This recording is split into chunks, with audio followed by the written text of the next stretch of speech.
Hélas. On a deux connexions. Olel pindi koy loti do e Dakar njeeyo nango diri funange irangere woy worgon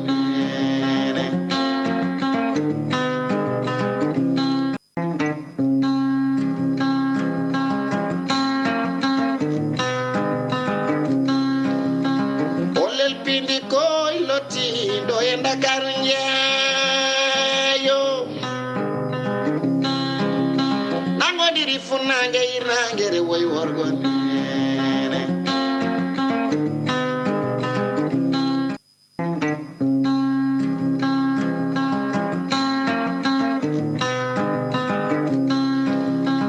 olel pindi koy loti do e Dakar njeeyo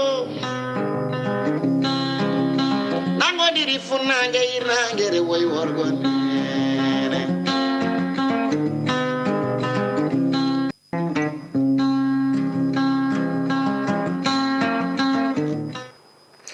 bandiraɓe yeɓiyankoɓe Ayaw Pindi TV ɗo gonɗon eno gonirɗon on calminama e gon salminago ɓe hen jaam waale mon ɓe hen jaam weete mon ɓe hen jaam ñalle mon ɓe hen jaam hiire mon moni foof e saaha mo woni o salminama tawi ko salminago wondugo e needi e neware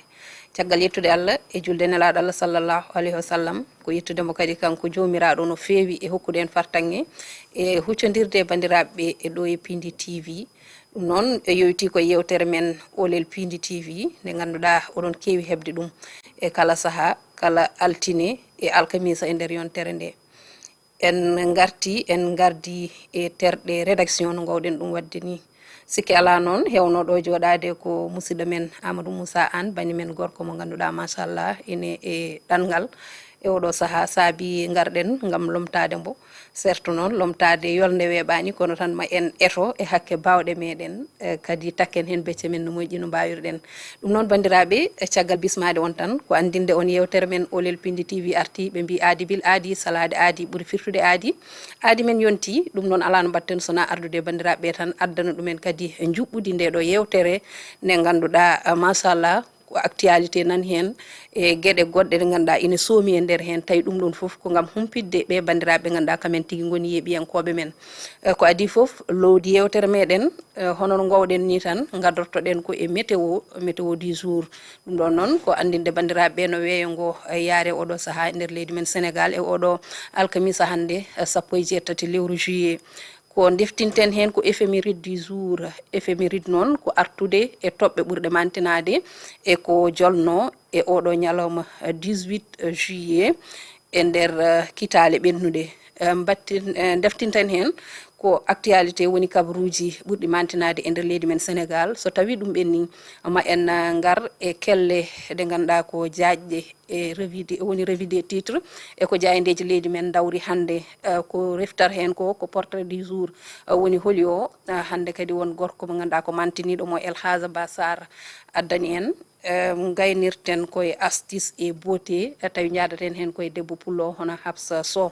sikki ala on paami koye mabɓe joɗodiɗen ɗo kamɓe ɓe ganduɗa kamen ɗum goni ɓe mbiɗen ɓe woni Elhaja Ba Sarr wondude Habsa Sow mo ganduɗa kañumne machallah darde mum ene mantini ko adi foof en calmodirtu e mabɓe so ɗum ɓenni mbawen artude lowdi men ko adi foof Elhaja Ba Sarr a salminama. Mi salmitima musidɗo tedduɗo Halima mi salmini Habsa aussi Sow en calmini en jaani dendagal yeeɓiyankoɓe Pindi TV également en calmini Amadou Moussa Anne mbiɗen ɗum fof taw komo yeɓanen donc en calminima en jarnima ko noon Elhaja Ba Sarr caggal ɗum calminten ko debbo pullo Habsa Sow salminama salmitimama no fewi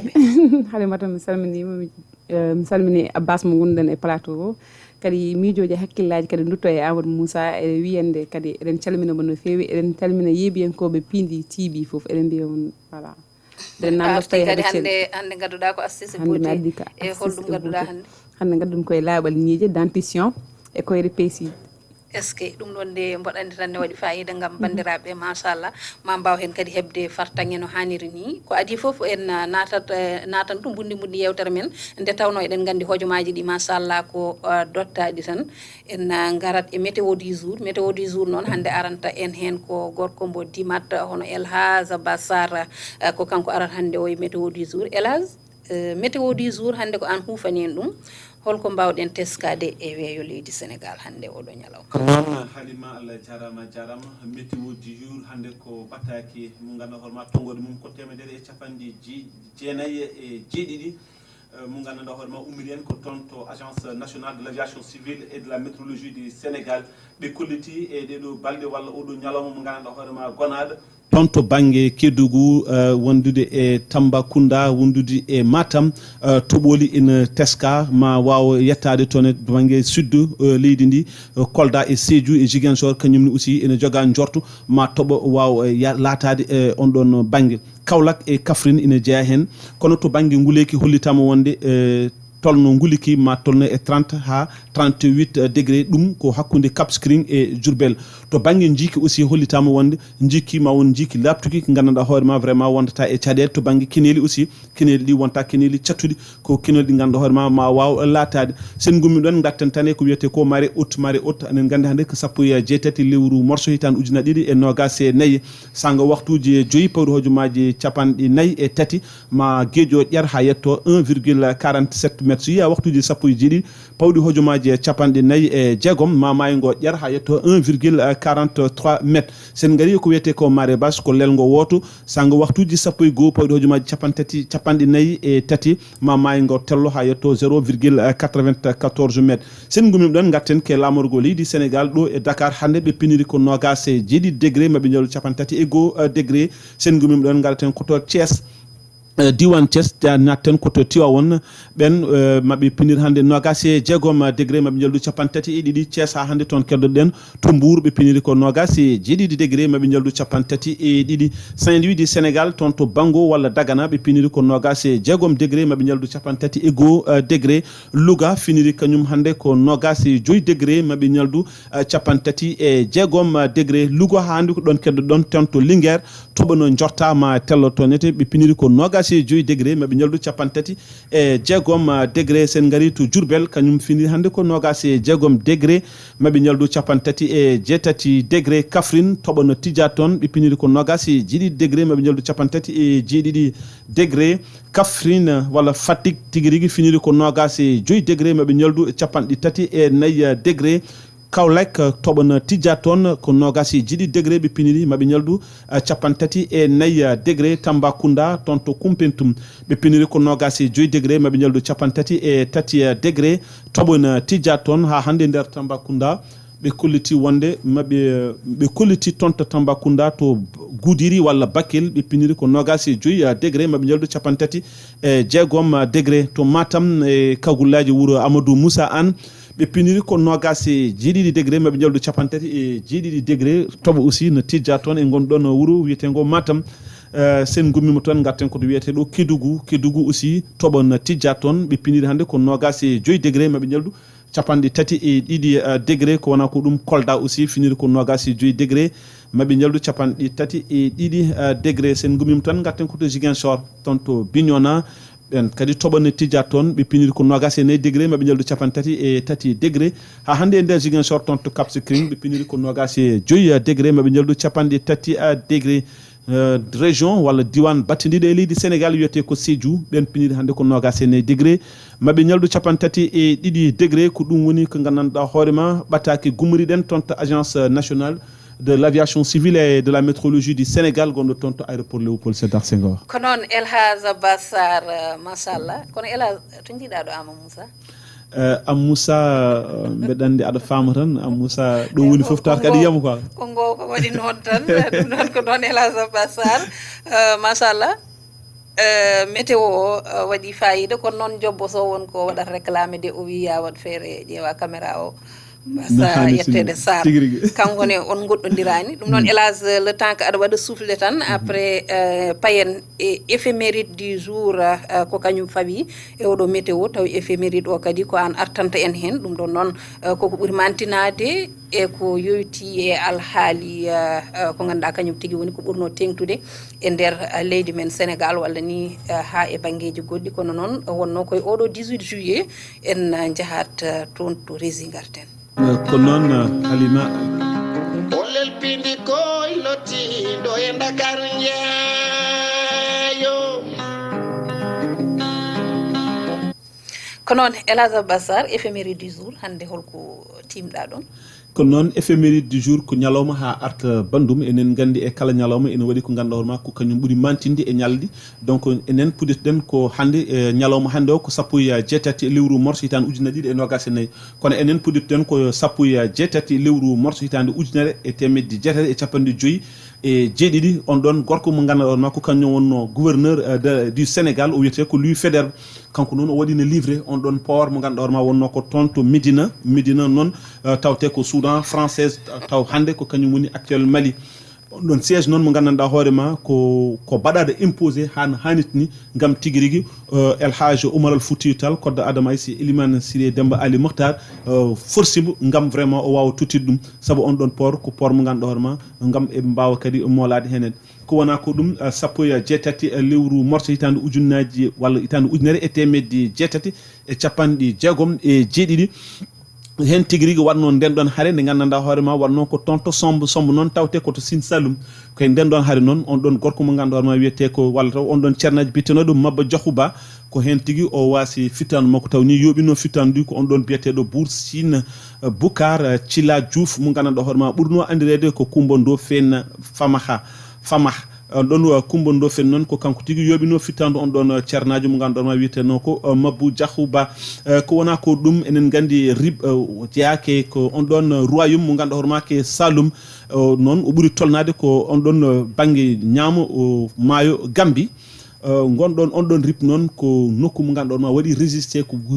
heewi e ko ganduɗa hoorema woni les colons wonnoɓe ɗo e on ɗon saaha sen gummima ɗon gattenke mbi sikki kadi ko ɗon ki jofnirten gattenke 17 lewru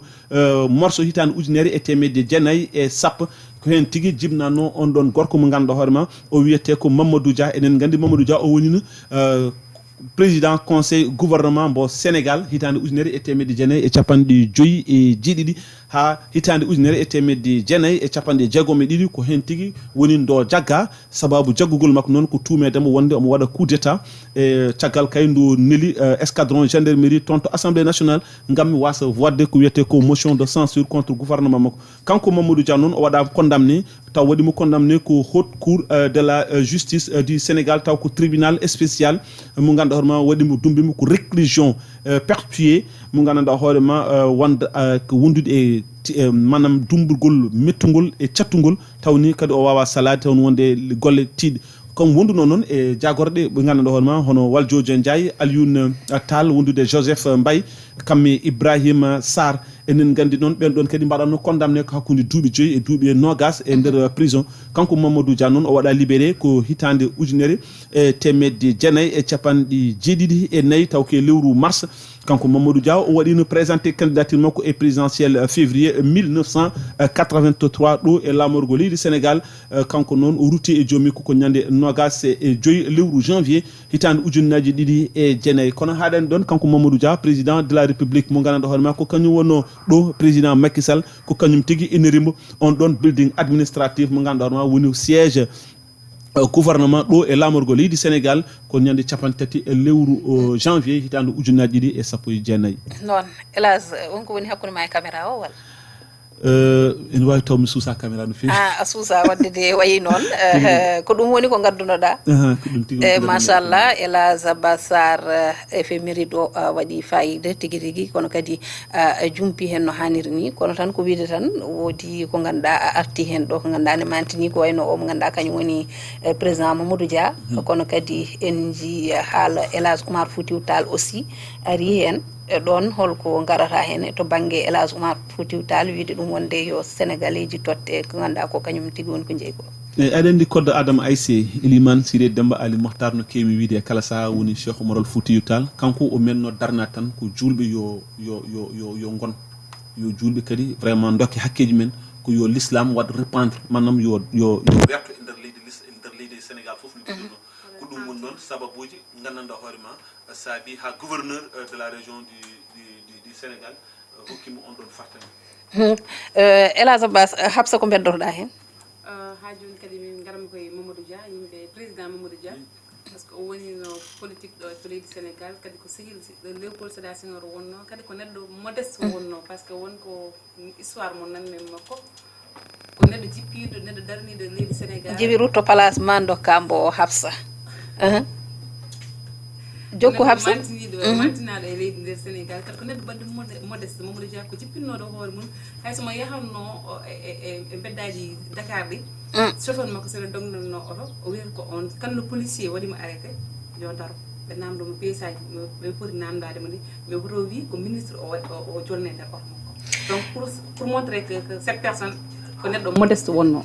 ko noon Habsa Sow yiyandema yonnama ɗum ɗon en payat joni tan eko yowiti actualité woni kabaruji ɗi ganduɗa ko kañum tigui woni ndewendiɗen hande ɗum ko nder e bowal leydi sénégal caggal leydi sikki ala wodi ko jubbuɗen hen kono kadi e nder leydi men wodi ko ganduɗa en ndewindirnima ɗum bandiraɓe ɗum noon joni caggal jenggal o en gartat e kabaruji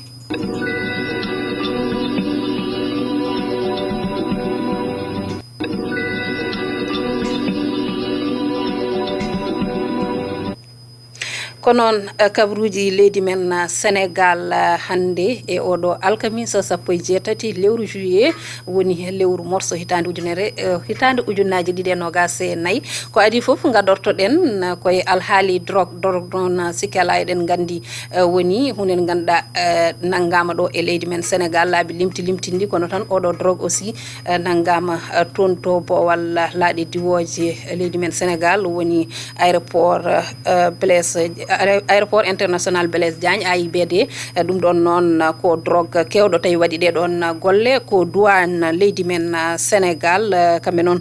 ko oɗon drogue noon ina waynodi ko fodde 36 paquet tawi nde ɗum ɓeeta tolnima e kiloji 4 piccal tati tawi ɗum ɗon foof noon so tawi qimama e kalis woni milliarduji tati ɗi ganduɗa fawi fodde million ngaji temedde ɗiɗi e kalis men CFA tawi oɗon drogue noon ɓe tawi tigui jeeyi ɗum ko on debbajo mo ganduɗa nationalité muɗum ko française woni kay ko farayse najo kanko noon caggal nde oɗo alhaali jagga kanko e hoore makko ɓe pawi e makko junggo caggal ɗum noon ina wayno tan ɓen ɓe ganduɗa ko kamen tigui goni dadiɓe ɓe walla ni tambiɓe oɗon alhaali e ɓena e oɗo saaha eko yowiti e ɗiɗon loskoje mbam kay wawde andude kanko on debbajo hol no yinno ittirde ɗo oɗon alhaali kono kadi holmo juuɗe mum moddi hen ko wona ɗum kaalen eko yardate ataye guila hanki e nder leydi men sénégal ɗum ɗon noon ko jaltal Aminata Touré woni kuccodiral e jayndiyankoɓe ngal o yuɓɓini hanki kikiɗe ɗum ɗon noon ko hakkude makko e jayndiyankoɓe leydi men sénégal tawi kanko Mimi Touré noon o haali hen toɓɓe kewɗe tawi ine tengti hen e alhaali mo ganduɗa ko kañum tigui woni alhaali laamu kesu ngu o arti noon e wiide wonde kanko kay ombo yonni darde laamu ngu e oɗo saaha sababude mumen kay ustude ɗiɗo cogguli ɗi ganduɗa ko cogguli guura o holliti kay wonde ko ɗum darde fayodinde saabu noon caggal leydi Europe ha e Amérique kala to jaaɗa a yiyata cogguli guura ka ina usta e oɗo saaha ɗum noon so tawi leydi men sénégal wawi wadde hen taɓal ɗum ko taɓal manggal kono kadi ko payodingal o yonni golle Bassirou Diomaye Faye e laamu muɗum kono kadi kanko Mimi Touré o arti e toɓɓe goɗɗe ko wayno licence joytiɗo e alhaali awo leydi ndi kono kadi ha hande o woppani caggal ɓen ɓe ganduɗa kamen tigui goni ɓe wondunoɓe e laamu président Macky Sall woni yimɓe landa APR ha kay e Benno Bokk Yakar kanko kay o suuti konguɗi kewɗi faade e mabɓe tawi ɗum foof ko ñiŋali faade on kono kay so tawi wonko yonni kanko Mimi Touré ko alhaali darde e nguɗo laamu kesu ngu ganduɗa ko allié e mumen kalen e alhaali goddo dum non ko tonto dudal jaabi hattirde ngal Dakar to non ben be ganda kamen goni étudiant ji pavillon A kambe kay hanki kikide be kirnori tigi ko mbiyen ko ganda kanyum tigi woni conseil de casserole ina way non ne wodo saha kay be jubbini dum hanki odon concert de casserole non kambe din étudiant ji be mbi jey sababu be mbadi dum ko gonka ko ganda e be nguri dum ton to pavillon mabbe A e wiide mabbe e wodo saha be ngala denka kono kadi ko ganda kanyum tigi woni wifi e be donka dum dañde ni e nder cuudi di so tawi be jidi wifi ko mabbe jalta ha bowal ete ngal bowal hay kubbam woni kay ko ala hen dum don non woni ko be jonnani e wiide mabbe non pavillon ngaji kewdi e nder ngal don dudal jaabi hattirde ine mbadi di don wifi ji kambe non hay so be jidi wadde wittoji mabbe be kebata odon wifi e nder odon pavillon mabbe woni ko be jonnani faade e ardi be ngal don dudal jaabi hattirde saabi kay kambe non do sahabe iri tan ko laamu leydi ndi de darantobe de do cadele sabu non e be nguri cadele kewde e nder ngal don dudal ngal ganduda ko tonto pavillon mabbe A kona dum ngayniren e kabruji nder leydi alhaali on aw sise mo ganda ko mo fittandu mudum yobano tonto Kafuntin dum don non wanno ko yidi to dumunnaji tay odon debbajo ndew hawri nde e lajal wala ni nde fittandu makko yoba ko e nder suudu makko kono kadi hawri o mo woni ciowido e nder dum non ina wayno tan e odo saha on mo ganda kanyum tigi woni bannodo de don golle bonde o fawama jungo hani e odo saha kay be nawi mbo ton to dumbirdu sababunde de don golle e kantoride payen to caggal leydi caggal ne gayduden kabruji men der leydi Sénégal gadorto den ko ton to Niger tonde fodde civil en jeedi do ko kamen kay pitali mumen njoba tay dum don non ko jango ganda teskama sara kirol hakkude mabbe Burkina Faso ina wayno non dum don wadi tan ko e dedo jonte bennude e nder nde yontere ni nde bennuden ko den tigi odo alhaali teska tawi be don civil en ko e wuro wiete wala ni wuro ganda tawate tigi ko e diwan mo tila beri tawi dum don non woni ko to bange hirnange leydi mabbe do wondani Burkina Faso odon kabar non umori ko e konu leydi mabbe hanki e alarbo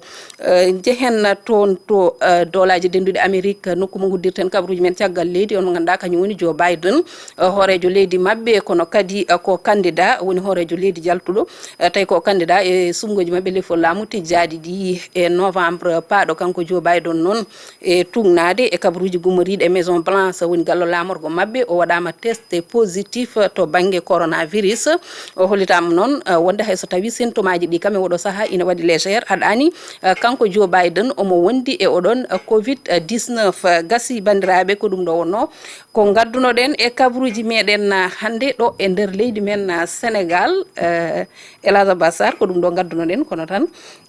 wodo ko jubbuden hen seeda to bange ko ganda kanyum tigi woni dido kabruji taw kadi ko buri mantinade ko woni alhaali jaltal Mimi Touré tay alhaali jaltal Mimi Touré ngal nan hande kam hay jayndeji dini eden mbaawi wiide ko buri hen hewde ko hen dawri o yalti o haali haaluji kewdi kanko on mo ganda kanko ni Aminata Touré eden gandi o jeyanoma e ko yoyti e laamu benungu woni kay laamu président Macky Sall holno jirda jaltal makko Elage en fait Mimi vraiment bide desi yawde gede makko seeda parce que wadat kam yawde dum woni wona ko ngowden enen manam neddo nyaama ha gayno tuuto Mimi ko on don fonno jewat mom parce que sum ƴeewi hande Mimi Touré e jalte do wada de fof sa ƴeewi o wonin do e lande pouvoir o do wonde lande pouvoir o kala bi bondo o wi dum hande bo wonni be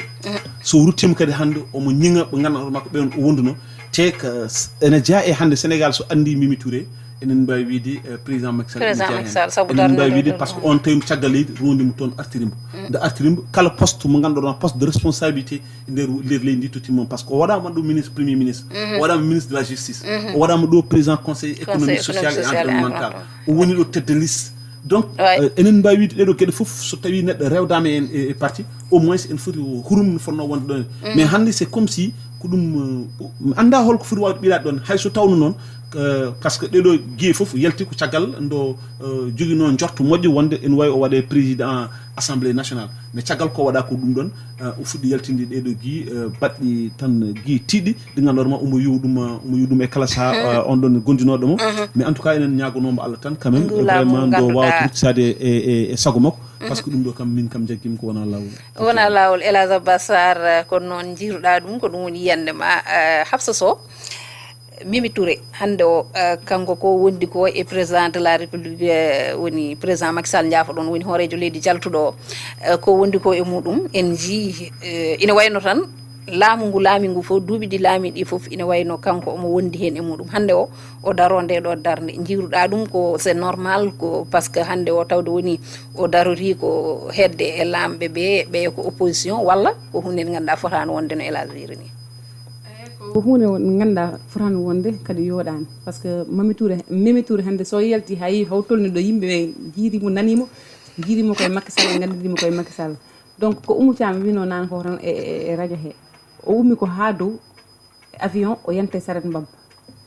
fammi par ce que hankene yimɓe fof ne gandi jolno koye avion o jippe saret mbabba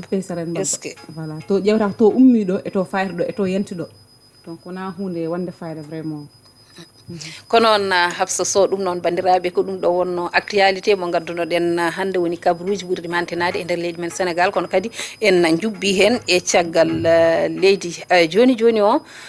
caggal nde dokkaɗen jingle en payat e ko yowiti e revue des titres woni ko ɓuri mantinade e kelle gadane e jayndeji leydi men Sénégal hande e oɗo alkamisa nangodiri funnange irnangere woy worgon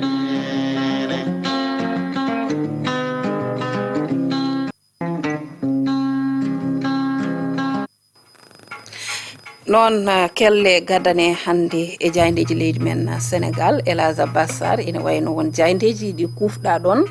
e ko yowiti e oɗo alkamisa hande ko noon haade men arde e jayndeji ɗi kay alay saago kalna min holliɗi dawri hande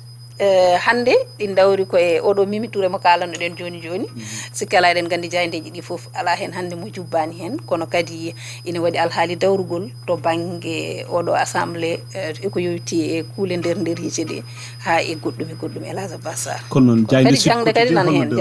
jangde enen hen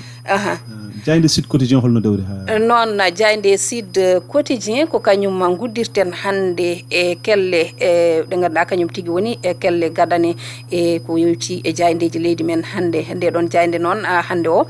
kamɓe e titre mabɓe ɓe garti ko e oɗo conférence de presse woni kay kuccodiral e jaydiyankoɓe Mimi Touré ɓe bindi e gardidi mabɓe e Mimi fait feu de tout bois ɗum ɗon noon firti kay ɓe mbi ko Mimi hanki o ko Mimi gulɗo diaw kono kay ɓe kaali e toɓɓe kewɗe ɗe ganduɗa Mimi arti hen woni double fonction mo hoorejo président Macky Sall woni hoorejo leydi jaltuɗo o to banggue landa APR ha kay eko ardina woni kay envoyé spécial 4P tawi ɗum ɗon tigui yowiti ko toon to dowla France kono kadi ha hande kanko oɗo Mimi Touré e ngal ɗon kuccodiral e jayndiyankoɓe ha hande o arti e dissolution woni kay pusgol suudu sarɗiji leydi men Sénégal kono ɗum kadi o arti e alhaali 100 milliards ɗi ganduɗa ko e Covid-19 ko noon jayde source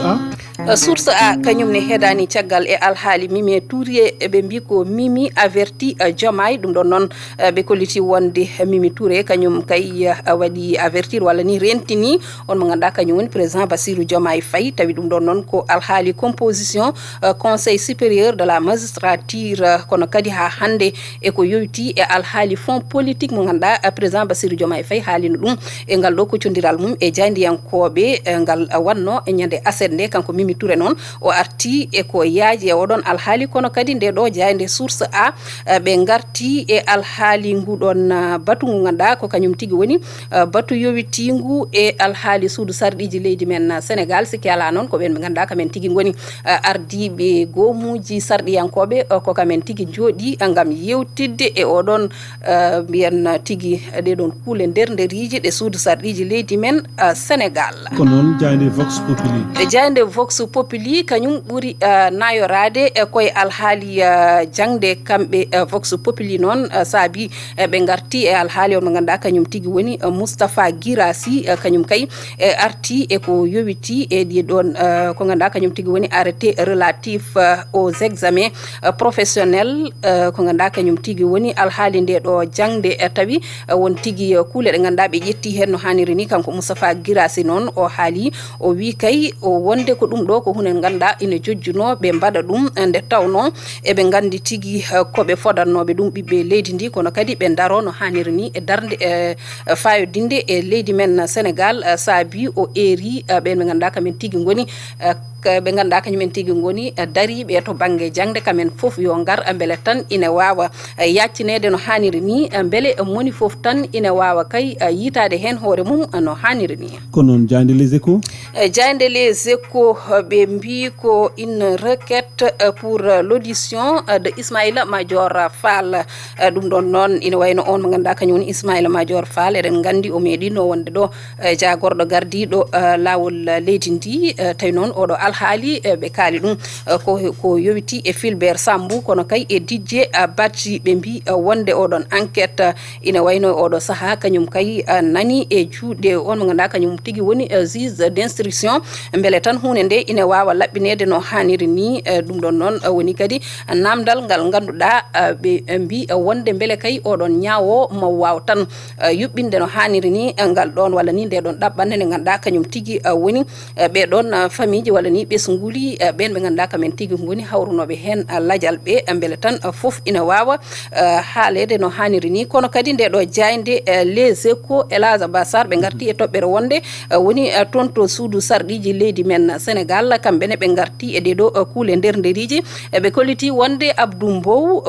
Ayib Daffé e Mamadou Lamine Thiam sikela eɗen gandi kamɓe ɓeɗo koɓe ardiɓe ɗin goomuji sardiyankoɓe ko wayno so tawi ko Abdou Mbow o ardi ko ɓen sardiyankoɓe Benno Bokk Yakar kono kadi Ayib Daffé kañum ko Yewwi Askan Wi Mamadou Lamine Thiam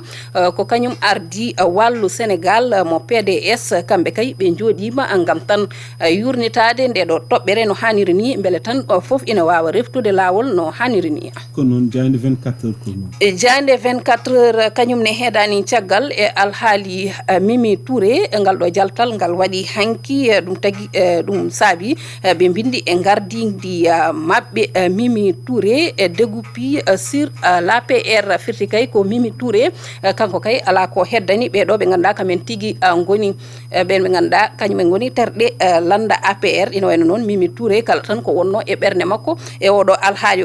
o haali noon e toɓɓe kewɗe e ko yowiti e o landa APR Mimi kay ala ko woppi guila e toɓɓe ɗe ganduɗa ɗe ko toɓɓe mantiniɗe gam kay wawde humpitade e ngal ɗo jogogal ngal APR joguino leydi men Sénégal foof ɓe jagnima hen e nder nden jayde 24 heures ko noon Diande Direct News jayde Direct News kañum ne hande e oɗo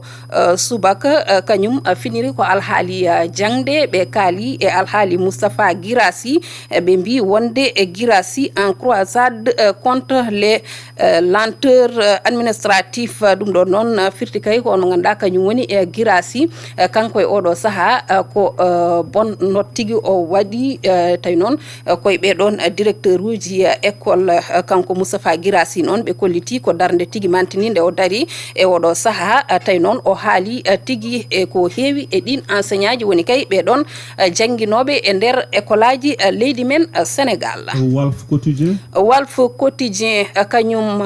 dawri hande ko alhaali dawrugol tawi kamɓene ɓe garti tigui koye deƴƴere nde ganduɗa ko mantininde teskane nde e ɓeɗo ɓe ganduɗa kamen goni lundiɓe ɓe oɗo saaha faade e ɓen tambiɓe laamu ngu ɓe kolliti wonde ɓeɗo ɓurɓe mantinade ɓe kamɓe kay ina wayno hay goto mabɓe konngol muɗum nanaka ina jeeya noon e jeese ɗe ɓe kolliri no ganduɗa kañum woni Idrissa Seck Halifa Babacar Sall Mamadou Lamine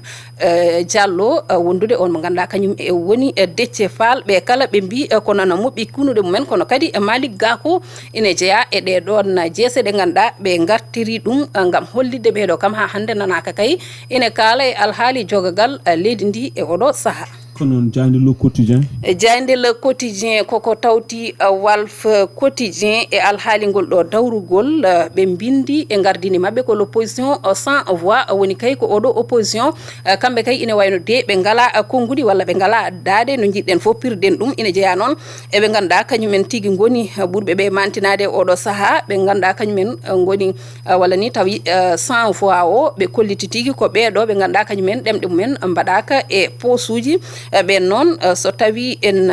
tumnima e mabɓe ɓen goni Bougane Gueye Dany kañum kay oɗo saaha ɓe mbi ina waɗi occupé terrain o kono kadi ina jeeya e goɗɗo ɓe ganduɗa kañum kay ina jeeya e haaloɓe hono Ceerno Bokum kañum de ina wayno kañum kam kala kay nde ɓen ɓe ganduɗa kamen goni ardiɓe leydi ndi ne jalti kañumne ina yalta tigui ngam haalde yiyande muɗum e oɗon alhaali woni kay ɗeɗo jeese ɗe ganduɗa ɓe gaddi ɗumen hande. Jayde las kañum arti koye alhaali ha hande dawrugol kono de ɓe nayori koye horejo leydi jaltuɗo président Macky Sall ɓe mbi noon ko Macky frene Benno Bokk Yakar ɗum ɗon noon Elhadji Abass Sarr yowiti ko e pusgol ko ganduɗa kañum tigui woni suudu sarɗiji leydi men Sénégal ɓe mbide ko Macky Sall e oɗo saaha kay kanko o dartini Benno Bokk Yakar e ko yowiti e oɗo proposition loi jowitiɗo e fusde ha laaɓa ko ganduɗa kañum tigui woni suudu sarɗiji leydi men Sénégal. Mbattoditen ko Jayde le Soleil. Jayde le Soleil jayde gendire nde kamɓe ɓe nayori hande koye alhaali programme gendijo mo ganduɗa yowiti tigui ko e rendinde ɓen sukaɓe ɗum ɗon koko yowiti e golle ndema e ko nandi hen nden Jayde noon wi wonde e programme kesso o ɓe mbaɗi ɗum en place kamɓe laamu kesso ngu ɓe darni ɗum tawi noon mabɓe mbaɗ hen kaɓirɗe mantiniɗe tawi ɗum ɗon fof ma waɗe beele tan ɓeɗo sukaɓe ɓe ganduɗa kañumen tigui goni yiɗɓe ɓe gollade ɓe ndi kaɗon ndema beele tan ina mbawa hen gollade no hanniri ni mbawa hen dillude kono kadi ɓe kaali e ɗeɗo ɗe ganduɗa kamen tigui goni ɓen jogorɓe gollade ɗen golle tawi ina hen ANIDA ONCAV ANPES wondude Prodac ha hande kay e gollorɗe goɗɗe tawi ko ɗo e leydi men Sénégal ɗeɗo gollorɗe fof noon ma dillu no hanniri ni e ndema ka tawi ɗum ɗon fof ko e darde laamu leydi Sénégal Elhadji Abass Sarr ina wayno ko ɗum ɗo wonno ko jayndeji ɗi piniri hande e oɗo alkamisa. ko noon Halima Allah jarama mbiɗa sikki hay soko namde ɗiɗi walla namde tati wasata taw enen e jayndeji ɗi Halima holno jiiruɗa oɗo politique mo ganduɗa hoore ma vraiment laamu ngu ƴetti ɗum gam vraiment wallide cukagu ngu ha wawa dañde golle baɗɗe payidinde. noon Elhadji Abass Sarr machallah ɗum ɗon ko golle payidinde eɗen mbawi wiide ko golle kadi mantiniɗe ɗe yimɓe foof pawi guite mumen kono kadi mbiyeten tan ko yonnude ɗum nde tawno eɗen gandi so tawi wiyama leydi men Sénégal caɗele nanɗo walla ŋakkere nanɗo tawata tan ko ndema ka waɗiraka no fotiri ni nde tawno eɗen jogui leydi men eɗen jogui nangue meɗen kono kadi eɗen jogui sukaɓe ɓe ganduɗa machallah ko fotɓe wawde dillude e ndema ka no hanniri ni ndeke noon so tawi ndeɗo darde waɗama walla ɗeɗo golle mbaɗama ko golle payodinde en jornat ɗum surtout kadi ko Jayde le Soleil Jayde guendira nde ko kañum tigui dawri ɗum nde tawno eɓe gandi ko hunde fayodinde ko ɗum ni saabi ɓe mbaɗi ɗum e hello mabɓe adano ɗum ɗo noon ko wiide tan erade sukaɓe ɓe e ɓiɓɓe leydi ndi foof yo jantu e oɗo projet mbete tan gueɗe ɗe ina mbawa surtout ɓe goppa maaje ɗe quoi mbimi surtout sukaɓe goppa laaɓi maaje ɗe voilà ɗum ɗon foof ina walla goppa maaje ɗe kadi chômage o kadi par exemple jooɗiɓe ɓe ganduɗa ɓe ngala golle ko nandi hen kañumen ne mbawa yitade hen koye mumen no kanini Habsa ko jiɗɗa haalde ma wawa ustude sous de chômage de chômage o par ce que hay sukaɓeɓe hayso wattidi heeɓe ƴettelade koɓe tawata ko ɗum tan woni ga par ce que hande woni ɗo hen woni caggal leydi to mbawɗa yiyade to foof ayi ummotoɓe ɗe tawta jeeyi ɗon ko ndemu mbaɗata ndemu walla ndema ko noon Abdou Diallo ko namdal famante ko ganduɗa no fati alhaali ganduɗa hoorema ko ɓen ɗon ɓe ganduɗa kañumen gardi toon to suudu sardiyankoɓe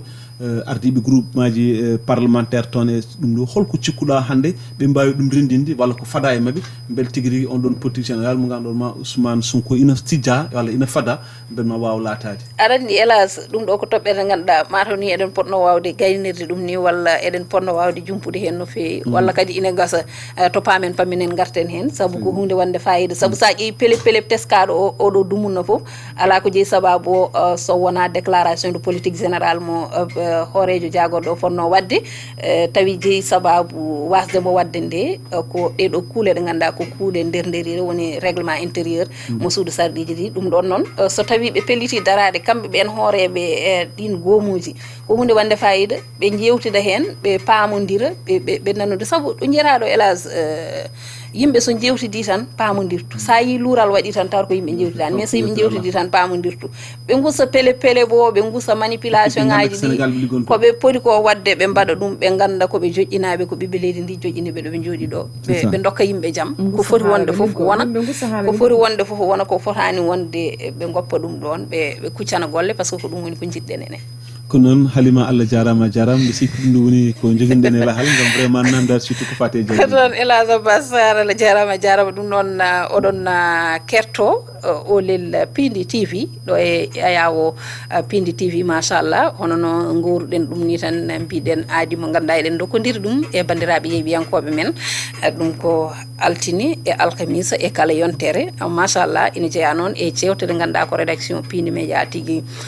addanta on ɗum e kala e saaha joni o noon payeten ko e portrait du jour portrait o noon Elhadj Abbas Sarr ko kanko tigui arani en e portrait o Elhadj holmo gadduɗa hande portrait gadduɗen ko mo ganduɗa hoore ma yi aduna ko ñande sappo e jeetati lewru mars hitande ujunere e temedde jeenayyi e sappo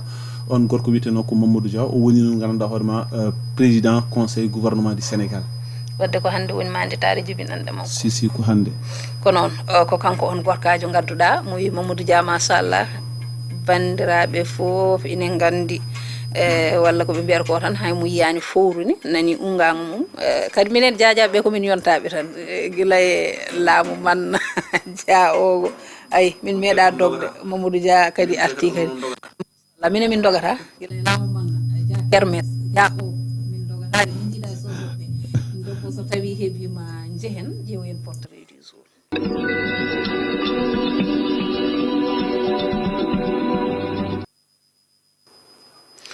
ko noon portrait du jour hande ko o mo ganduɗa ko gorkajo mantiniɗo guila e temps Senghor woni Mamadou Dia eɗen gandi sikki ala o golliɗo golle payodinde tengti alhaali laamu ɗum ɗon noon jeeya koye génération Senghor en eko nandi hen kono noon kala ɗo Senghor inna eɗen gandi on mo ganduɗa kañum woni Mamadou Dia ni ine heewi kañumne innede ɗon nde tawno ko kamɓe ɗiɗo kamɓe darodino kamɓe mbadduno jungo e fandu kono kadi caɗele mabɓe kadi yeehi ha ɓuuri mantinade ɗum noon jobbo to résito a hokkat hen élément o kettoɗen portrait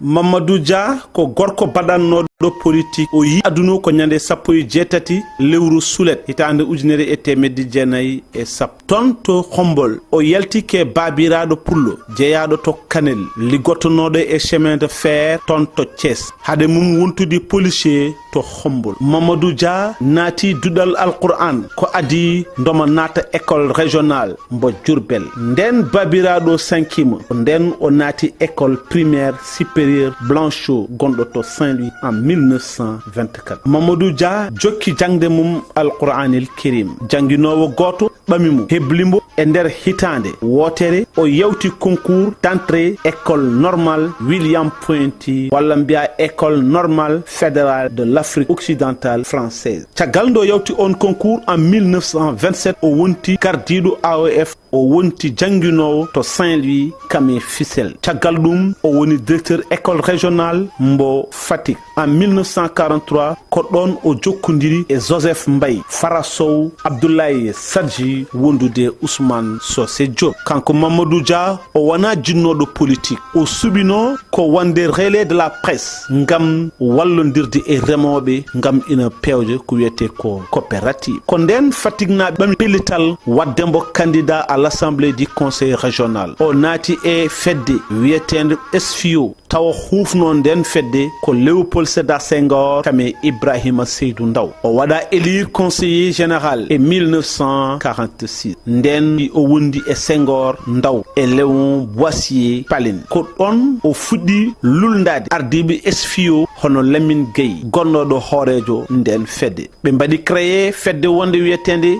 bloc démocratique sénégalais baddo congrès mum nyande 15 ha 17 lewru avril hitande ujunere e temedde jenayi e capandinnayi e jenayi to Thiès Mamadou Todda kolado kubal Senghor horejo parti o be mbadi créer parti kesso be inir dum BPS bloc populaire sénégalais be jawti don kadi be batti goddo bietede IPS o wonti don dewdo e Senghor ngam wawde lawdinde parti o do ala dole ko don Mamadou Dia noddi batu extraordinaire assemblée kam e conseil des ministres e jam nogas fiwi nogas e go lewru août hitande ujunere e temedde jenayi e capande jegom indépendance Sénégal kam e état d'urgence yo bayini ko don o yidi bamtude l'islam kam e administration jaadude e jama nyande jetati lewru décembre hitande ujunere e temedde jenayi e capande jegom e didi Mamadou Dia wadi discours politique de développement ko don Senghor wi yo député ji mum got motion de censure contre le gouvernement de Mamadou Dia o hada yettade assemblée nationale nyande sappo jeedidi lewru bawti gendarmerie nationale hebbimbu caggimu kanko e jagorde nayo bo yonduno ina hen Waljojo Ndiaye Ibrahima Sarr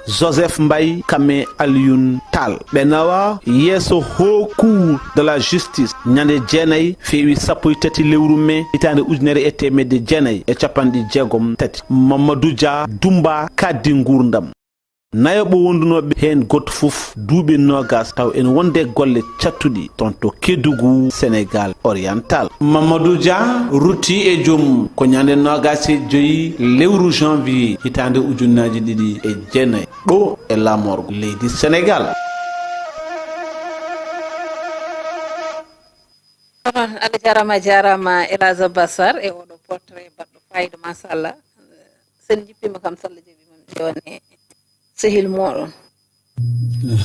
sehil mon mi ƴewanma heeso ko cawguel tan sa yeehi wonande jajaɓe e bisimilla son goppidi min hen aren Bassar Mamadou Dia ko gorko mantiniɗo machallah gorko mantiniɗo e leydi Sénégal hande o awa haalde ganni Sénégal tawa haalani mbo hol seeɗa ko ɓeydata e ko aɗa andi Mamadou Dia ndeysan mataw ko Allah hoddirani yen meeɗe jungo makko kono so tawino en men jungo makko en wawi taw ɗeɗo caɗele keɗe en dañca ɗum hande caɗele ɗeɗo Sénégal wondi so tawno en gurnu e laamu en meɗno seeɗa tan e laamu Mamadou Dia en wawno taw ɗeɗo caɗele heɓtaki meɗen bon laamu noon ina yaadi e janfu ɗum ko non wayi gila dawade mais enen mbawi wiide quand même kanko oɗo Mamadou Dia mo ganduɗa hoore ma fa tabarakallah machallah parcours makko politique ko parcours baɗɗo fayda en jii noon dumbede ko hunde ɓoyde e ɗo tan ƴewta janfu en dumbade en ɗum ko hunde ɓoyde par ce que ay sa ƴeewi 1962 ko hen tigui o dumba sababu dumbugol ngol noon woni wiyede e wonde tumede e wonde ko jiɗɗo wadde coup d'état e laamu Senghor gonnoɗo ɗo yiti e on saaha alors aduna ɗum tan ko wasa nandiri te pourtant kamɓe puɗɗidi kamɓe mbaddi foof kamɓe eɓe nandirno mais yeehi ha ɓoyi seeɗa kiram naati ɗum woni kuli huli jogaade hannde sa ƴeewi ko laamuji keedi kuli huli jogaade comme par exemple gonda e laamu wiye wonde jagorɗo ma o dewɗo ma walla premier ministre en général sahaji haala ne heewi ɓiɗaɗe hakkude men par ce que ko kiram laamu ene heewi kiram e an gonɗo dow o sa ɓoyi sa ɓurantina tan cikkatama taw comme par exemple premier ministre ma walla ministre mo ganduɗa hoore ma ko kañum gardiɗa won certaine gueɗe cikkatama taw woni koye yaɓɓude e koyɗe ma donc vraiment hakkama ɗuminde ɗum ɗo woni sababu mo ganduɗa hoore ma Senghor vraiment tumimo ɗon tuma muyi o dumba dumbirde musno par ce que dumbugol ngol wonno ko kaddi gurdam mais caggal majjum o yalti ko 1974 taw intervention ngaji CNM ɓe foof naati hen mais kanko ndo yalti ko ɓuuri ko welde ko ndo yaltita ko wi ko wonde o yaafimo Senghor mais ha heddi noon ko Senghor waɗi ko leydi Sénégal o waɗa ɗum yaafade par ce que wona kanko wawi ɗum yaafade quoi e gueɗe gongal kadi o dumbidanoke woɓɓe kanko e ministre uji ɗo wondunoyi foof kono hen goto foof ɓe ndumba ko duubi ci be ndumba duubi nogas mais ben hen got fof ala en ala fof kadi vraiment ciokaar walla liidi ko foti non e duubi foti non fitti tan ko Mamadou Dia ko jambaro wonno ko ciusnodo wonno ko gorko wonno ko jinnodo leydi Sénégal wonno mais o rakkanno ko chance vraiment wawde ardade leydi dum non fof non kadi rewda hen kadi ko alhaali seere ben e gede ban non kewde nan hen lumbi nder ngal horma wawa licitade hondani yete non Elhadji Bassar machallah yande ma waɗi fayida Habsa Diallo teskuyema e Mamadou Dia lamɗo ma Habsa Sow no teskuyam ko mbinam joni ko rek Mamadou Dia ko neddo gandade neddo daraniɗo leydi Sénégal neddo kaɓade neddo tinniɗo neddo jiɗnoɗo Sénégal hakkude makko Senghor ko cehilagal avant tout yidde no wonno hen korse mais aɗa andi wonto jamono tolni surtout ko affaire politique saha mbiɗen defa yiyande men wutto hakkude Senghor no wayni hakkude Senghor e Mamadou Dia no wayni mbiɗa yiya ɗon saha hakkude Sonko e si par ce que aɗa andi foof fuddorno ko cehilagal ɗo joni kamɓe haɓen jaada est ce que a faami mi yiiɗa yaltude e sujet he mais voilà yalla ɓeydi sutura dal ko politique tan ne hawni par ce que hakkude Mamadou Dia e Senghor no wano ni neɗɗo miijotako no ma hunde waw nadde hakkude mabɓe saka affaire tuuma ha jomum ñagge mais ko daranoɗo Sénégal ko jinnoɗo Sénégal o jippini hoore makko mbimum nani ko neɗɗo badde modeste par ce que haynane mbiɗa haalat maɗo mbima somo yaha e lawol o wi chauffeur makko so policier arrêtimo ne namdo honno enen batten circulé ni e auto namdoma pièce uji d'identité ma walla carte grise ma permis ma et tout Mamadou Dia ko gorko baɗannoɗo politique o yi aduna ko ñande sappo yo daro ko haalda e policier o ko haalda haysino waɗamo arrêté haysino jaggatmo haysino heptan permis makko hoto andin policier ɓe kanko ko homme de politique woni nder on donc sa modesté donc voilà ko jaajaɓe mbayi noon noon jeyano aussi ene jeyano e kanko Mamadou Dia en jeyano e gueɗe ɗe ganduɗa ma paydin ɗo waɗanno woni yinnode vraiment rewnude men to banggue l'islam c'est à dire hande so tawi kanko wonno ɗo hande en wawi taw won gueɗe kewɗe to banggue islam kam vraiment en mbatta ɗum échappé hay so tawino kay en gonat pays laïque ma wonano kam l'islam kam ma ɓuurano wadde dumine no hannirta ni hay so tawi joni effectivement l'islam en dumine yo ɓuranno jogade doole to noon ɗum ɗon machallah ko hunde wonde fayida en mbiyat tan yo Allah ɓuuɓnan bo kanko e mayɓe julɓe kala ɗum noon en jokkat tan ko ganduɗa kañum tigui woni lowdi yewtere meɗen Olel Pindi TV e oɗo subaka alkamisa hande 17 lewru juillet joni o payeten koye astuce et beauté en payat e on mo ganduɗa kañum woni debbo pullo madame beauté hande a heblanima en ko yowti e astuce et beauté hande o holko gadduɗa hande gaddum ko affaire ñiije par ce que so yimɓe mbi ñiije fayi koye hunuko neɗɗo fof ne andi hunuko ne foti labde uura donc yimɓeɓe ne mbaɗa utiliser dentifrice uji foof façon foof je veux pas faire de pub mais eɗen jogui ko ganduɗa kadi ko ɓuuri wonde original ko ganduɗa ne wonde e men eɗen jeeya e men eɗen kutoro ɗum woni holɗum woni ƴulmere par ce que mo andi mawɓe aɗen foof coccortoto ko ƴulɓe ko hunde moƴƴere ne moƴƴe ne safra ñiiƴe déjà so tawi aɗa jogui ɗakkudi gaddowo ƴiƴam walla ñiiƴe gaddoje ƴiƴam fof ene moƴƴi hen ne safra ɗum ne laɓɓina ñiiƴe ɗe ha laaɓa donc en jahata ƴeewen image uji ɗi déjà nani oɗon daara ayi brosse o waɗa ko pâte dentifrice comme no genre produit pâte donc c'est naturel mais pour min il faut on n'a pas besoin de mettre la pâte mbaɗen hen pâte ha nguen mbaɗen hen ƴulmere non ƴulmere nde tan kañum tan yoni coccugol ñiiƴe a ƴettat ɗum mbaɗa e brosse taw ko ƴulɓe ɗe tan mbatta coccira ñiiƴe ma ha laaɓa mais anda so tawi won hen ne tesko mawɓe aɗa aɗa yiyanno joguide hen ƴurmel tosel ne waɗa ndaari ne socca ñiiƴe mum ƴulɓe ɗe déjà ne safra taw ɗakkude ma ni ne musanno ne itta ñiiƴe musande foof ne laɓɓina gueɗe gonguel nguel ko ɓendan hen e affaire brosgol eɗen mbawi yadude hen kadi ko wiyete bicarbonate aɗa gandi bicarbonate o kadi aɗa wawi ƴettude ɗum e woni carbonate ƴetta ɗum ɓiɗa ɗum kañum e limon foof ne moƴƴi e ñiiƴe ne moƴƴi e ɗakkude ne moƴƴi kadi ɗakkude gaddode ƴiƴam tout le temps walla ñiiƴe musande donc ko hunde ganduɗa ne wawi laɓɓinde ɗemgal ne wawi laɓɓinde ñiiƴe kadi ne itta hendu ndu welani e hunduko anda so ɗon faami no wiirte ni voilà hande ko ɗum ganduno joni min namdo onon d'habitude holko mbatton utiliser so ɗon boriso et combien de minutes ƴettoton pour borisade ɗum ko namdal faade amen Elhadji Diaw bon min kam mbiɗo brosso ñande fof subaka Allah pini fof parce que matin et soir du brosso mais que pratiquement que à peu près de 2-3 minutes tan ki brosso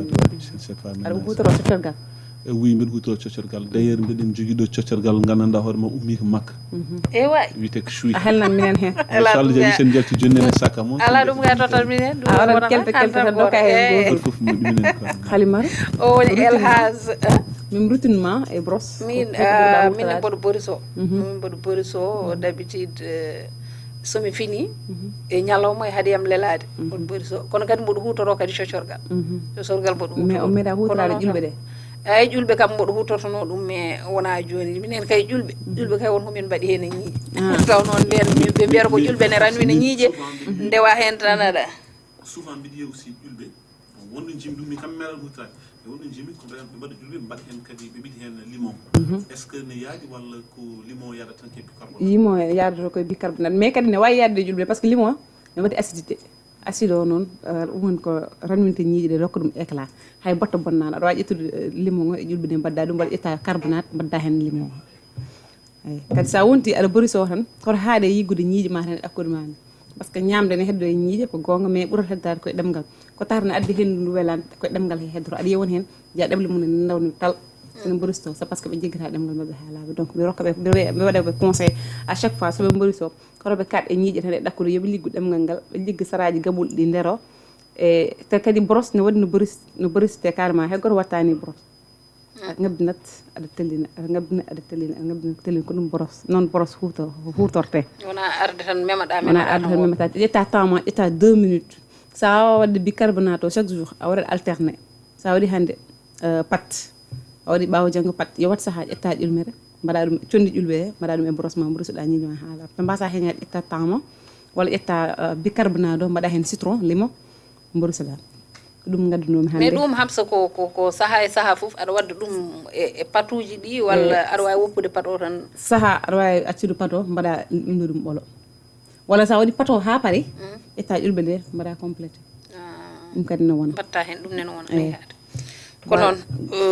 hol goɗɗum ko fawti hen goɗɗum ko fawti hen yimɓe kadi ene jiiya yimɓe heewɓe kadi ene jiiya ko affaire koyɗe saaha aɗa yiya neɗɗo taw teppere mum ne waɗi peesi ne waɗi fissure uji e ɗum kadi ko addata ɗum ko woni ko ganduɗa saaha aɗa ɓorno taw paɗe ene yoori déjà 1 paɗe jorde ne adda ɗum yaadude koyɗe ɓole ne adda ɗum kadi yaadude koyɗe ɓole e karo ne adda ɗum walla taw paɗe ɓorniɗaɗe taw yettahima teppere ma nde ene mema leydi taw paɗe ɗe an ɓuuri ɗumen taw an ɓuuri ɗumen teppere ma nde ene mema leydi ɗum ne adda ɗum ko mais ko ɓuuri wawde adda ɗum woni ko négligence au fait par ce que yimɓeɓe natata tarude tan looto cocco ɓolle mumen jalta mais koyɗe ne jiiya ko ganduɗa en foti toppitede lawƴirte ko hono saɗa lawƴa ɗum a wulnan ndiyam ha wuula sa wulni ndiyam ha wuula so tawi a yiiɗi ɗum iwa cobba hen koyɗe ma ɗe aɗa andi ɗon soofat guru koynel teppere nde a jiita kenen soofa donc on instant sa ƴetti hayre soccirtede koyɗe heeɗel ɗe ɓe mbiyata walla brosse ma a borsi ma jiita kene hufto donc so tawi an ka neɗɗo mo ganduɗa tout le temps a dañen fissure uji manam peeci e koyɗe saɗa lelo jamma vomi e ƴeewa huile walla peƴƴi vomi e ƴeewa huile walla karité taw koyɗe ma ɗe laaɓa mbaɗa ɗum hen ɓornoɗa kawas eyi par ce que sa yi ne fesito c'est parce que teppere nde yorat a faami mais so tawi ne waɗi hydraté ne yoori ne wiyete hydraté taw ne waɗi nooy taw yorani ɗum watta he batte koyngal ma donc ko yi ndungu woni mbe waɗa conseil yahoɓe guese ɓe surtout aynaɓe walla to banggue Fouta to ine ɗum ɗon ne heewi toon aɗa heewi wiide ɓe ganduɗa kañumen to Fouta to koyɗe ɗe waɗat peƴƴi hen saahaji jiyani wona e addude ƴiƴam ko nandi hen saahaji muusa so dabbude ari nden muusa voilà par ce que jira ko ɗum kadi ko to banggue climat o walla ko négligence ko négligence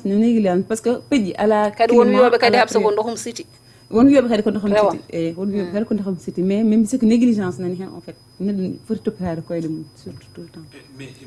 comme par exemple ɓen ɓe ganduɗa hoore ma kañumen liggoto toon e guese ɗe te en général sooɓe liggo e guese ɗe ɓe kewan ɓornade paɗe kamɓe ɓe natat tan directement e guese ɗe ɓakkete e fof même micro ma o seeɗa ƴeewe guiye ɗe e fof natate e bakke seɓe naati aussi seɓe jalti au lieu que ɓe lawde koyɗe mabɓe ha laaɓe mbaɗen ɗum ɗo non seɓe naati tan noon ɓe gaccata koyɗe ɗe donc dikku henndu ndu so wifi hen e ɓakke ɗe fof yorat est ce que wona ɗum aussi ɗum fof ne jeeya joni hen peƴi ɗi aɗa yiya peƴi nganndu hono ma luggirɗi hay sa waɗi hen bujje ne wawi ɓennude eyi joni on ko so ɗum fof no waɗi safaru mum somo lawƴo koyɗe ɗe yo wulde ndiyam ha ɗefa wulde seeɗa o tumba hen koyɗe ɗe so soofi ɗon sa waɗi heeɗelde ma aɗa yiya saɗa socca koyɗe ma aɗa waɗa ne jiitaki ne hufto ne iwa ni iwa donc on saaha sa itti karité an aɗa waɗi koyɗe ma ene moƴƴi ha ma sallelo mbaɗa karité mbaɗa mo wuuso e koyɗe ma ɓonɗa kawas saɗa waɗa noon tan so ɓooyi iwat ko ngamele saaha ko jaffuɗa rek madame ne heewi wadde mais souvent min jimi ko o wulnat ndiyam o waɗa hen lamɗam eyyi ɗum aussi holko ɗum ko saɗa lawƴere neɗɗo koyɗe mum lamdam ɗam ne waɗa pénétré e poruji ɗi ne usta tampere e coono ne waɗa soulagé ɗum tawi saɗa socca koyɗe ma mbaɗa ndiyam he lamdam nanna hen koyɗe ma mbaɗa ɗum hen trempé ay sa yi ɗum plaisir way min ko plaisir mo dañta hen voilà ça soulage ne usta stress ne usta gueɗe kewɗe donc rewɓe vraiment c'est pas hasard quoi ke mbaɗa ko wona hasard enen worɓe tinnuɗen e gandal fi ko gandal eyyi ɗum noon min waɗi minen worɓe yomin tinne moɗon no fewi par ce que kam tinnude soɗon produit ji ɗi produit ji chaque fin du mois sodde produit mo ganduɗa ko debbo ma ko ɗum hurtorto ko wayno huile de massage en par ce que onon massate onon pewnte onon toppitte waɗa saaha sa wawa sodde mbiyama da somnani ya sot ko jiɗɗa sot ko affaire de soin voilà ina moƴƴi hen ɗum noon worɓe ɓe mboɗo sikki nani hélas on nani on paami machallah rewɓe ɓe nde tawno ala ko woni darde mumen sowona fewnude e yuɓɓinde foof tan machallah yo rew lawol taw won hen rewɓe yoɓe gaccu amde ani worɓe ganda ko keewi par ce que gorko Allah fawi ɗum ko nen siddi ka gorko ka joom galle lijitta ko dépense suba fo aɗa dawal arta donc ala hay temps toppitade hoore ma mais an joom suudu ma gonɗo e galle o yo wat saaha sa arti o adda pan ndiyam waɗa hen ndiyam gulɗam waɗa hen lamdam ɗam o lawƴanma koyɗe ma de o waɗa ɗum massage o soccanma koyɗe ma ha laawa ko noon ko ɗum woni ko gaddunoɗa a gayni ko wonno e bool ma gasi halima duɗal dabbude ko heewi haala ko no waɗi fayida en tout cas te kanko duɗal dabbude aɗa won duɗal dabbude duɗal dabbude yan hélas garɗo fof iro acano hélas o hélas mo puuranke de e ɗum noon Hafsa Sow machallah kadi ko gadduɗa hande ko bandiraɓe beltima hen saabu noon waɗi gartam kono kadi waɗi fayida aadi hakkude ma e bandiraɓe oɗo Astuce Beauté ko mandi bon hande normalement ko fait divers ponnoɗen wadde mais comme to waɗani ɗum préparé ɗum taki gaddami ɓe fait divers o plutôt Astuce Beauté o joni aadi men eɗen dokkodiri altine ko gaddata altine ko Astuce Beauté arata so alkamis arimi artiri gartira fait divers o voilà minen kay ko fait divers sigi min panno hande nde tawno non ɗon ɗum noon hojomaji meɗen nana doga dartaki joni o en mbaɗat morlal jiira tan Elage Bassar kaalen e seeɗa e caggal leydi e alhaali ɗiɗo sumgoji ɗi ganduɗa ko toon to dowlaji denduɗi Amérique sumgoji tindaɗi ne wayno sumgoji ɗi koye mois de novembre kono di oɗo saaha pele bo heewi toon no feewi hani caɗele ŋakkere nden ko ha e foof nan toon caɗele en jii caɗele teskaɗe de on mo ganduɗa kañum woni Joe Biden jaafoɗon Donald Trump voilà ɗum ɗon noon woni ko ganduɗa ko fitinaji mawɗi hay hande ni walla hanki won goɗɗo nanga sababune menace uji ɗi waɗanno faade e Joe Biden o holno jiiruɗa ɗum eyyi ko aɗa andi ndeysan ko jamanu woni e saaha mettuɗo gonɗen ke saaha mo ganduɗa hoorema yimɓe cikkat aɗa min souvent mbiɗa wiya wonde révolution neɗɗo forceta ɗum révolution arat saɗa yiiɗi révolution belɗo pewɗo arat naturellement mais sa forci a waɗat kafren wadde ɗum woni ko ganduɗa hoorema heɓto souvent ɗum ɗo bon Joe Biden kanko hande pour min jaggimi heewɓe hayɓo partenaire uji makko heewɓe enen jiiɗi o woppa e sababude hu jogade kurwili peut être mataw duuɓi ɗi jeehi ɗum ɗo won woɓɓe noon kadi vraiment jaadani hay seconde goto won woɓɓe mo ganduɗa hoorema jaadani hay seconde goto e oɗo mo ganduɗa hoorema kañum woni Donald Trump ɗum ni woni sababu ganduɗa hoorema ko Allah ari hen so wonano ɗum ɗon peut être tanno kandi on ɗon yoɓimi fitanno par ce que pelluɗo gonga ni ko fellu tan subitement nanga kañum kam hay ɗon ni on tan fitan mum wasi mais enen mbawi wiide e wonde so tawino Allah peut être balɗe Donald Trump nen yes tan kono so wonano ɗum kam so wonano ko jeccitiɗo par ce que o yecciti tan kurangal wirti voilà so wonan dum kurangal fitam kewtes finuɓe hoore on kam o yoɓot fitam ɗum waɗi vraiment pour min cikkim pour ardade leydi tan walla ɗum ɗo fof ɗum ɗo kamɓe wona ko hesɗi e mabɓe kamɓe to dowlaji renduɗe Amérique eɗen gandi fitinaji kam to banggue sumgoji mabɓe to banggue dawrugol koko heewi ha ni won eɓe ganduɗa pitali mumen jooɓama hen kanko ko chance no dañi chance o dañi ɗum waɗi noon ko sa yi comme par exemple hande mbeɗa wima e wonde révolution forcetaki c'est à dire que wonko ganduɗorma jarani tawi ko démocratie kalteɗo aɗa andi sa souvent aɗa nani yimɓe mbima démocratie nanto et dawlaji dentuɗe e naggam mais démocratie haadi tan ke accu yimɓe jaa sumgoji ɓayde eɓe jogui hen droit yoɓe jaa sumgoji an ko Joe Biden gonɗa wotan Joe Biden an ko Donald Trump gonɗa gonna Donald Trump so carte ɗe ɓuuri tan gasi mais so tawi comme par exemple joni piyanɗe enen gummo ha pittali en jooɓe hen so tawi vraiment démocratie haali tan bon c'est vrai peut être mais te ɗum koko ɓooye mabɓe guilay duuɓi ɗi hay goto anda kamɓe ɗum ɗon koko ɓooye mabɓe woni hankkadi ko ganduɗa mataw eɓe gowti ɗum kamɓe to banggue sumgoji mabɓe ko ni tan heewade Habsa Diallo Habsa Sow min de kam Habsa an batta kam non wona question ala wona question on Diallo ko Habsa Diallo gonno ɗo voilà te Habsa eɗen kewno joddade mum e wadde mum émission ngaji tout ça te min Habsa oɗo min meeɗa rendude asiko wona Diallo keso non wona Diallo wona Moussa Diallo wona Moussa Diallo ko Habsa Diallo te Habsa Sow kañum min mi meeɗa joddade makko plateau taw ko min waɗat présenté min kawrano tan e plateau donc dans le cadre du politique to banggue Joe Biden donc wonko ganduɗa hay ko wona laamu o wonko ganduɗa forcetake kala ko heewi forcéde to sakkitorto ɗo moƴƴani donc politique wonno jobbonono tooñmaɗe ko wi ɓibbamma onon ɗum onon goɗɗo voilà o foti accude walla o waɗa posé candidat ɓe jaaha élection par ce que hunde fof forcetake donc jaaɗo ɗen felli o kadi kañumne waɗi peut être risque vie mum par ce que so tawi homme politique podno Joe Biden waɗi organisé meeting mum kamɓe mbiyata meeting Donald Trump plutôt waɗi organisé meeting mum a ari pour warde jomum Allah andi ko bawɗo wonde e warde foof voilà wonko ganduɗa neɗɗo ne haaɓe mais haɓire kartal mum so tawi élection ngaji jahama par exemple so tawi ko ɗum ɓe foɗodirta kono noon hono jejji tan réalité ji gonɗi toon ɗi jiiɗa e réalité ji gonɗi gaaɗi ɗum kam ko gonga ɗum kam darde tan wara neɗɗo wonani hay batte e ko noon Habsa Sow annene a weltanama machallah ko winde tan toon to dowlaji ɗin tuuɗi Amérique sikki ala eɗen gandi ɗiɗo sumgoji mabɓe ko mois de novembre no mbiruɗen ni kono tan de e oɗo saaha pele bo nan toon heewi caɗele kadi ne keewi toon ko adi foof ni ko haalaluji ɓurnoɗi hewde ni ko alhaali oɗo Joe Biden candidature makko eɗen gandi won hewɓe ɓe ganduɗa jaadani hen hay ɓen wondiɓe makko jaadani hen sababude hollum wiyede wonde e oɗo saaha duuɓi makko ɗi dokkani mo ɗum hani en ji débat mo wadduno e Donald Trump o kanko Joe Biden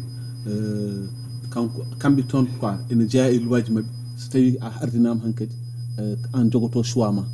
eyyi malgré minen amin mbawi wadde retiré wu min mbi min gondani mais so wona tant que a wiyani an mi woppi ɗumin tan donc goɗɗum kadi ko yalti ko hande woni test covid aussi mbaɗaɗo waɗa ɗum ɗo kadi ɗuminama donc pour min kam jaggimi tan maro wonki ciltirɗi laamu makko te kadi koko foti wonde saabu sa ƴeyɗo duuɓi makko ɗi tolni ɗo 1jeetati wonko dañi machallah woni caɗele ɗe kay koye oɗo saaha vraiment o fonno tan ko woppude ɓen sukaɓe ɓe gardo surtout kadi que aɗa haala hen saahaji donka andude ko jabotoɗa walla kaala yimɓe ndewoto yimɓe paya rewo an paya worgo ko hunde hawnide seeɗa donc ko wiide tan yallah hokku sutura kono kam caɗele nan toon pelem nan toon guila to banggue caɗele nden kaka kadi e banggue haaluluji yowani yowato ni ko wawi hen wonde foof ko woni yesso daɗani guite ɗo e mois de novembre natti woɗɗude hotomo yaadi hen ɗum noon hankkadi en gayni ko gaddunoɗen ɗo e lahal ngal gasi ha laaɓi huuɓi hankkadi ko konngol mbaynigu mbaynodiren e bandiraɓe Habsa Sow wonnoɓe en calminaɓe déjà eɗen jarnoɓe aussi par ce que neɗɗo woppata mum jooɗa ene yeeɓoma en yeɓma ko hunde ganduɗa teddude donc en calmini kala jeeɓowo Pindi TV eɗen dokkodira rendez-vous inchallah altine so tawi gueno ñaawi Elage ala bandiraɓe arɓe plateforme salmina ɗumen haade ma waynade wadde en calminat tan ɓe gandanɗa hoore ma ko kañumen goni plateforme o hono Amadou Diallo o salmini o jarni enen aussi en duttimomo ɗin ɗon calminali Amadou Wat kazalika o namdima Amadou Moussa ɓe mbayri nande kabaruji men o tumini Amadou Moussa ko Tidiane an tan tokoso peut être fotata wawde wonde ɗon kanko noon ɗo haala ɗo woni ko toon to Paris kanko on ɗon gorkajo goɗɗo mo ganduɗo hoore ma kadi mimo mi yeewi Amadou Moussa komi jeeyɗomo mi yeeyimo soholɓe caggal majjum mbi sikki wattindi ko goɗɗo biteɗo line boy onne kadi ko ɓuuri mawde innir hoore makko Kouthia en tout cas omo hollita wonde vraiment weltare makko donc kamɓe kala enen en beltinimoɓe en beltinima dendagal kamɓe wonɓe plateforme o kamɓe kala on konngol ma mbayni o konngol am mbayni ko yettudema e ɗowgo ngo ko jarnudema vraiment kadi ko weltanade dendagal yeeɓiyankoɓe men e wideɓe aussi eɓe jarlo en ɓe jaafo en surtout hitande heesere nde natɗen nde nde wonno ko ken julɓe donc kamɓe kala enen kam banggue men en jalli min jaafima kadi en ñaago Allah tan do Allah kadi junnat gueɗe ɗe ha vraiment mun foof ko yiiɗi ko wawa ɗumen enen ñaago aussi commentaire uji ndu ɓeydata ɗum par ce que à partir de ces commentaires là ko hen tigui mbawten andude holto mbawten fawde koyɗe men pour wadde avancé walla ruttala a ɓuura kay harani non minen kazali alhamdulillah rabbil alamin ko yettere Allah minen min kewani wonno ane habso bo gueɗe mon cirani en jobbo joni mbiɗa haalano ɗum joni mbi min oɗo haranuɗo addema tan ko continuité par ce que ko rannomi ko altini talato fawti hen korim alarba hankimi hoor hande kadi hande kadi ka koor ɗum noon ko noon yo Allah won bal yo Allah sow baraji ɗi El Hadj Bassar ɗum noon ɓen bandiraɓe ɓe ganduɗa ina gacci hakkillaji mumen en belta ɗumen no fewi en beltanimama ɓe kamɓe ɓe ganduɗa eɓe batti hakkillaji men ñande fof noon mami no wiyete mami saate e oɗo fannu kono malheureusement mi ronki yo feewa eɓe batti hakkillaji mabɓe men wona eɓe gacci hakkillaji eɓe batti hakkillaji mabɓe e meɗen no fewi machallah yewtere men Olel Pindi TV en gardi hen ha ɗo en lomtima Amadou Moussa Anne lomtade yolde noon weeɓani hayso woni ko ganano kono tan en baddi hen gam wasa wadde yolde kono kadi e wiide bandiraɓe tan ma en gardu ɗo e Mouhamed Ndi mo ganduɗa kañumne tawti galle o mo wattu arde kanko fone tawtude équipe Olel Pindi TV gasi ha laaɓi en jetti jobbo sow to banggue régie to banggue caméra en jetti Djiby Dieng kono kadi en jetti bandiraɓe ɓe ganduɗa ine gonno yebde en guila nden ha hande mi yetti on onon ɓe El Hadj Bassar wondude Habsa Sow aadi men e Olel Pindi so hawri e welede Allah wonata ko altine kono tan eɗen jogui aadi aset so hawri e welede Allah tawi ko pamen pamminen yewtere nde ganduɗa kadi machallah yimɓeɓe ne batti hen hakkillaji kono kadi ne jiiɗi yewtere nde no fewi Allah jarama on jarama kala hen ko woni ferguitande en ñaguima yafuya kala hen kadi ko ganduɗa rewani lawol en ñaguima yafuya ɓe gandu wona ɗum wonno fandare nde aadi men so tawi gueno ñaawi no mbiruɗen ni ko altine ɗo e nden yo jaam e kisal en kala woni men enen kala